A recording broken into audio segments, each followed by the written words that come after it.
as our Red Zerg, formerly of Millennium, now of Evil Geniuses. You might have heard of him. Give it up for E.G. Stefano.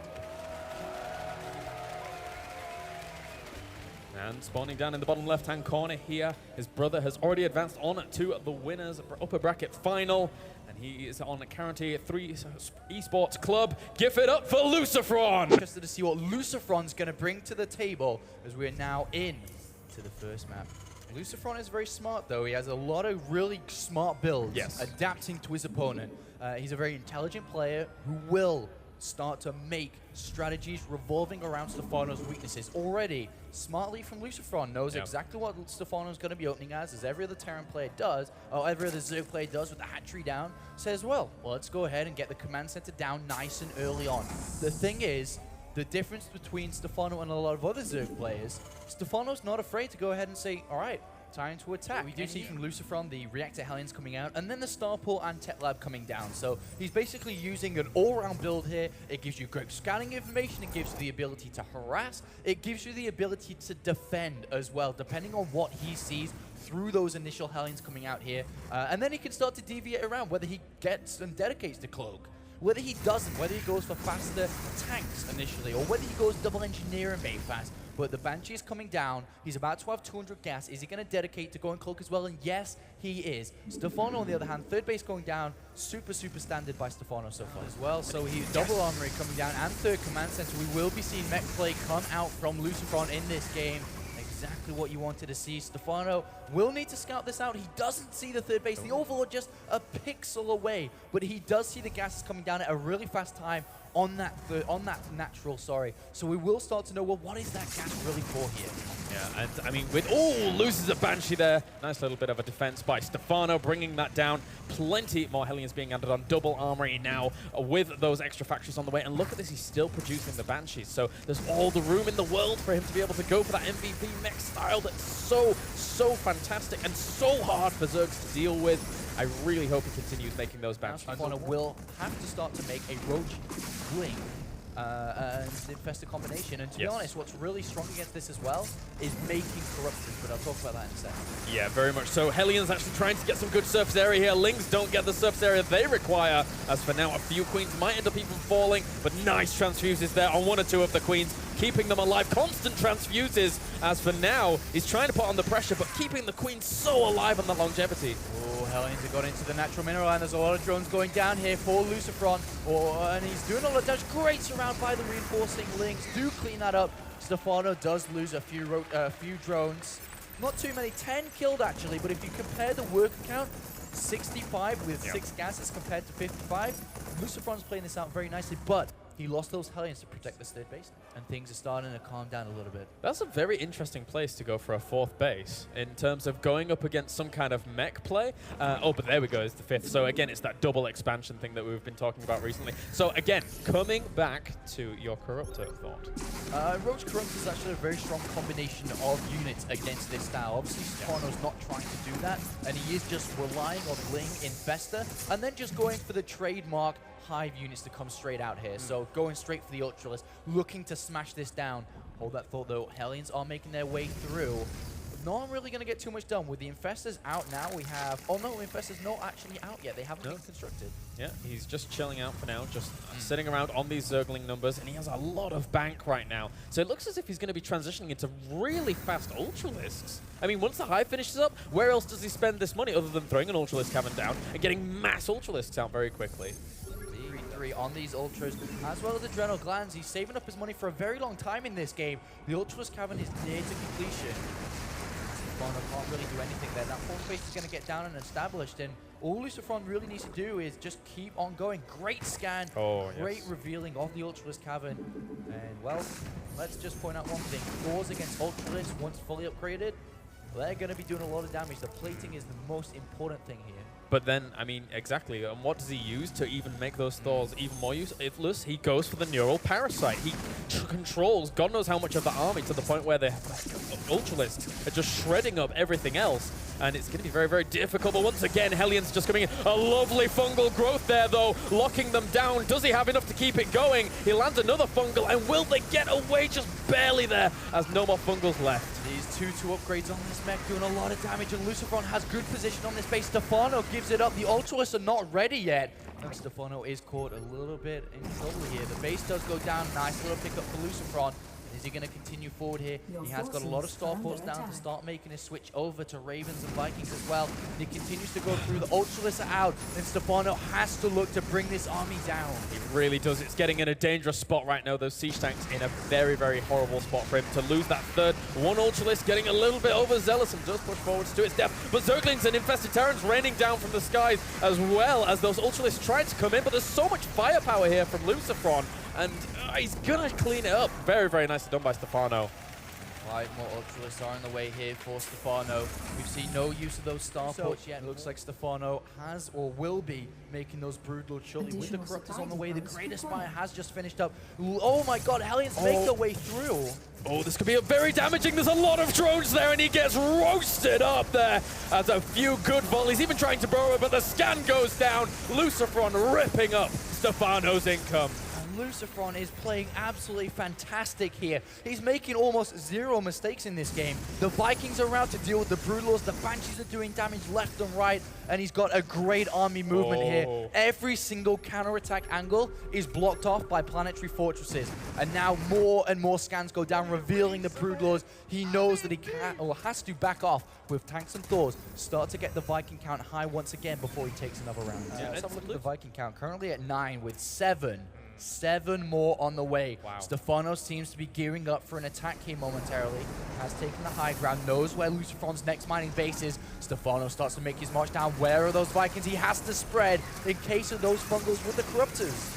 Fungals land on the Banshees to seal those off, just denying a little bit of an extra dynamic that he has to deal with. He kills off the base, and he's going to retreat back for now, trying to stifle as much of Lucifron's income as he possibly can. Yeah, that's all he needs to do, pick off that base and then just look for a different angle. He's taking a big fight into like 16 tanks all the way back, so he can't really engage there. He needs a much open, more space, more command centers coming through to fortify this. Lucifron is going to make his movement now. A lot of tanks here. These Ultralists are just going to melt to these tanks.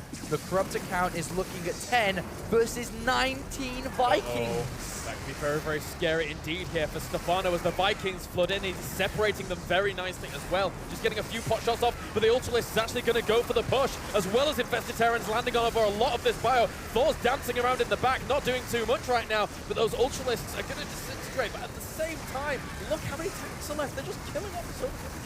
Oh, the Ultras have destroyed every single tank here. It looks like the Vikings are going to beat through this Air Force. But what does Lucifron have on the ground right now? He's lost a lot of Vikings. 130 supply versus 130 supply. 10 investors on the way. And we see 5 more Vikings, 3 more Thors as well. This is a very close match between these two guys, landing equally striking blow with those 10 investors out. Looks like we are going to have a little bit of push. Remember, Neural Parasite is a viable option here against these Thors and tanks.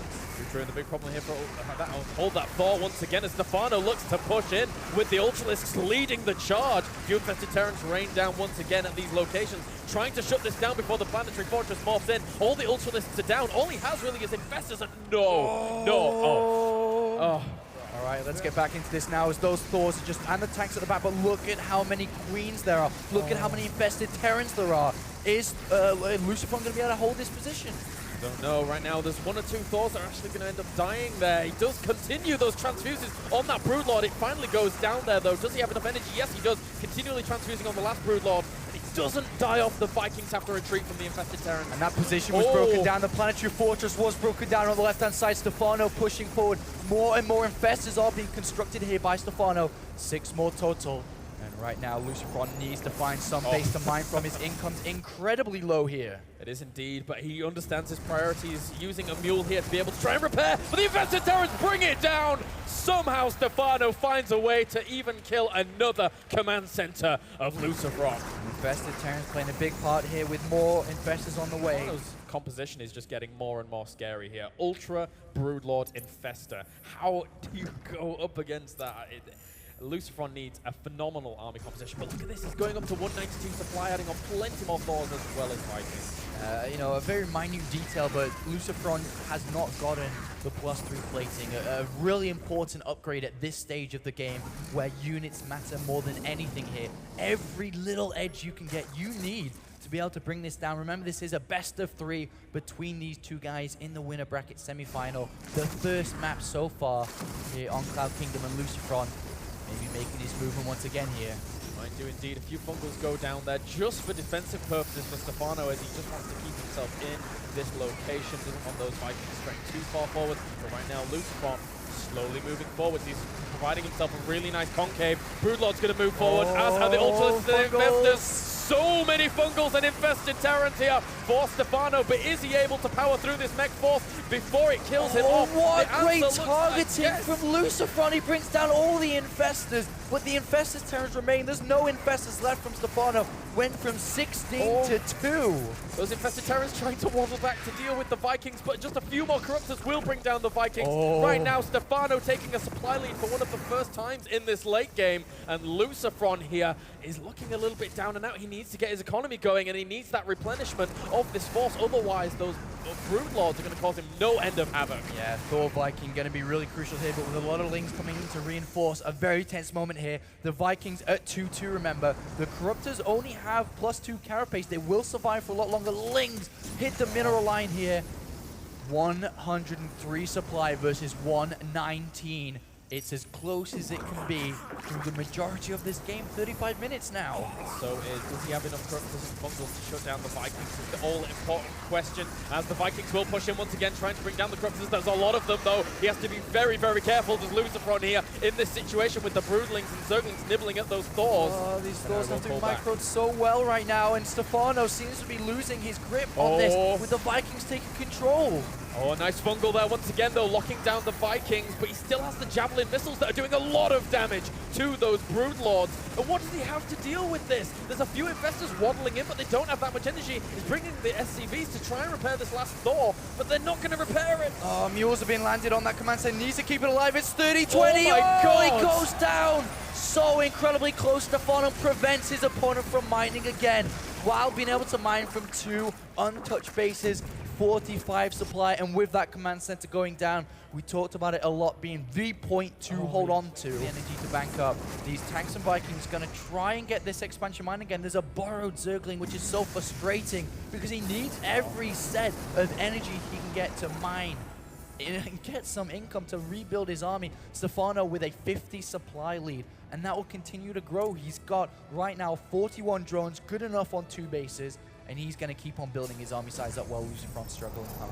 Yeah, indeed. And he does finally clear that out, so he does drop the mules to get a little bit mining going. But right now, Stefano climbing in terms of that supply lead. 60 supply up here, morphing in a Broodlord as well as a few more Corruptors. And once that composition of just Broodlord Corruptor itself gets going, and adding on 26 Zerglings as well, that is very, very brutal. Stefano's going to launch an attack shortly. He has an Infestor amongst the tanks. Infested Terrans will rain down, and Stefano will try to claim a victory here on Cloud Kingdom. It's gone untouched. There's no reason to scan. There's no reason to build a turret here.